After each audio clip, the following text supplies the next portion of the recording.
इस वीडियो में हम पढ़ेंगे मैक्रो इकोनॉमिक्स का बैंकिंग चैप्टर और उसमें जो हम टॉपिक करने वाले हैं ना गाइस, उसका नाम है क्रेडिट क्रिएशन या फिर उसे बोलते हैं मनी क्रिएशन। इससे पहले हमने कमर्शियल बैंक देखा था गाइस, उसका क्या काम होता है, कमर्शियल बैंक का क्या काम होता है, एक्सेप्ट करता है डिपॉजिट और लोन देता है, राइट।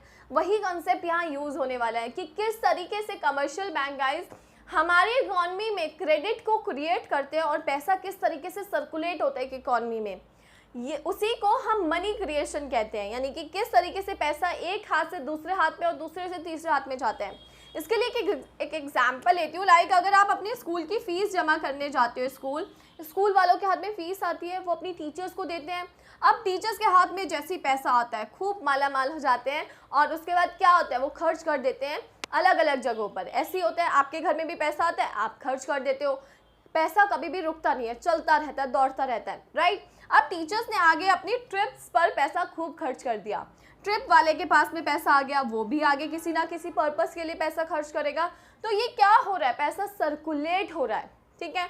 अभी यहाँ पे हमने 4 बंदे लिए, लेकिन कितना पैसा सर्कुलेट हो सकता है, कितने हाथों में जा सकता है through the commercial banking system, वो गाइस आज हम देखने वाले हैं। क्योंकि जब भी क्रेडिट क्रिएशन या मनी क्रिएशन टॉपिक हम पढ़ेंगे गाइस, 2 एजम्पशन पे पढ़ेंगे।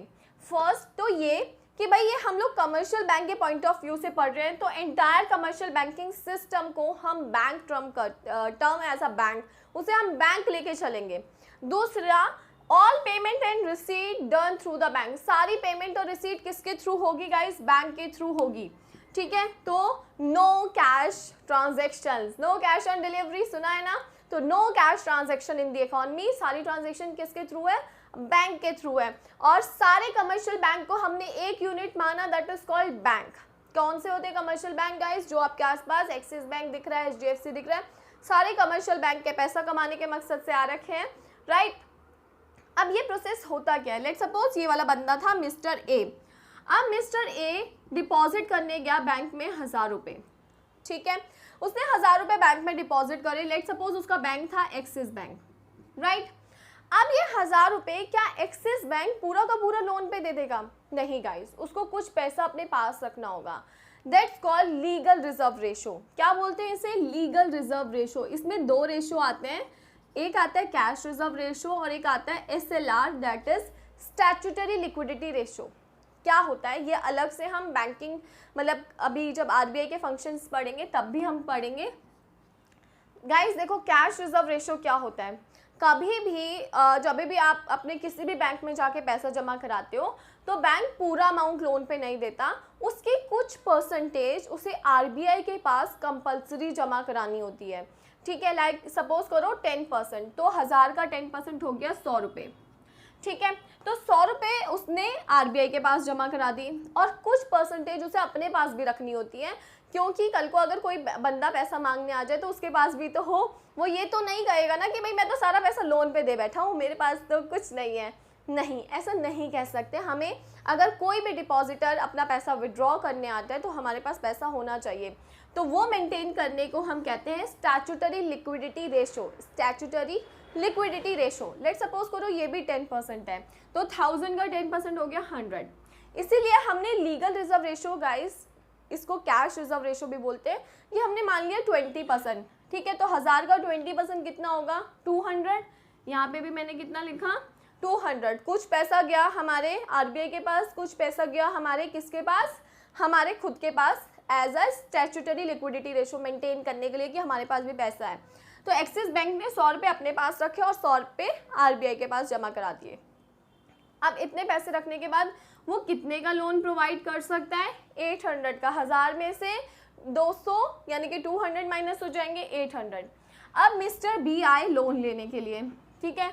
इन्होंने मिस्टर बी को लोन दे दिया 800 का।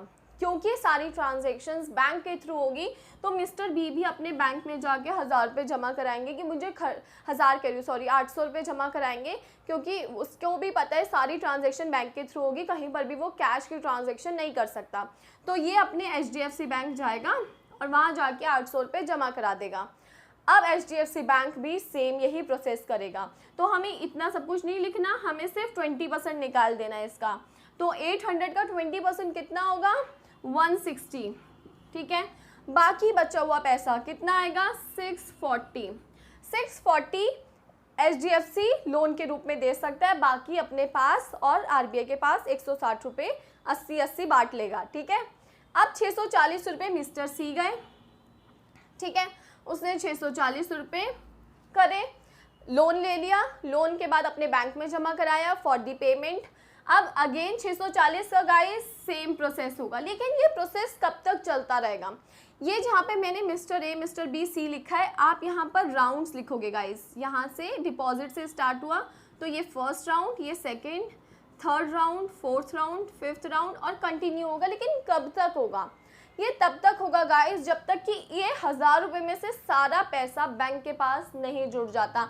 यानी कि अभी तो हमने एक्सिस बैंक की बात करी, HDFC की बात करी, ICICI भी है, बहुत सारे बैंक हैं और मे बी एक बंदे का मतलब लाइक अगर मिस्टर ABCDE बंदा है तो उसका भी हो सकता है एक्सिस में अकाउंट हो।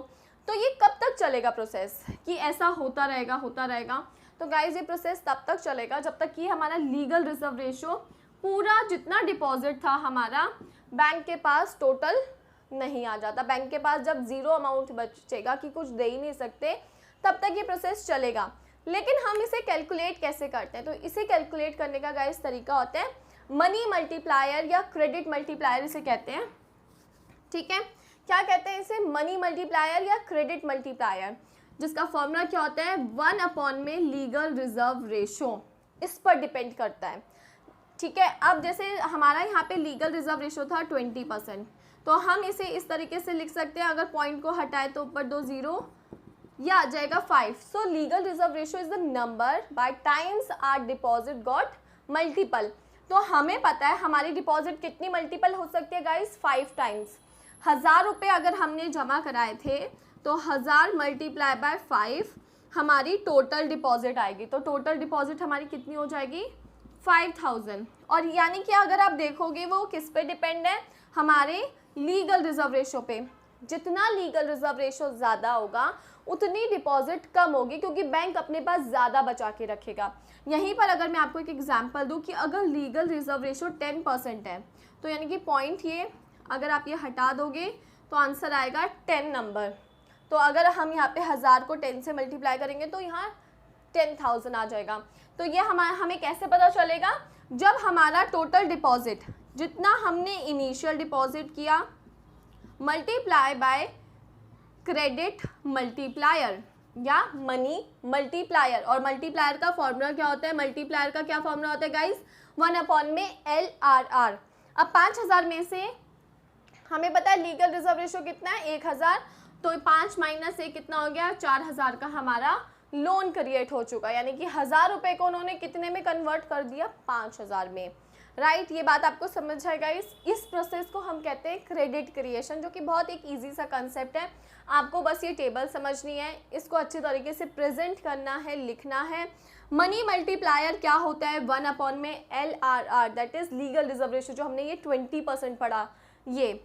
ठीक है, इसको अगर आप सॉल्व करोगे 20% को तो 0.20 सॉल्व करोगे तो ये कट के 5 आ जाएगा। तो आपका इनिशियल डिपॉजिट 1000 रुपये उतना मल्टीपल हो सकता है। तो 1000 × 5 5000 आपका टोटल डिपॉजिट आएगा। सो गाइज ये था क्रेडिट क्रिएशन। आई होप आप लोगों को समझ आया होगा, और अगर समझ आया तो ऐसे नहीं चाहना, वीडियो को लाइक ज़रूर करना है, चैनल को सब्सक्राइब करना है, बेल आइकन को प्रेस करना है फॉर मोर न्यू वीडियोज़। और अपने डाउट आप मेरे से यूट्यूब और इंस्टाग्राम पर पूछ सकते हैं। Thank you.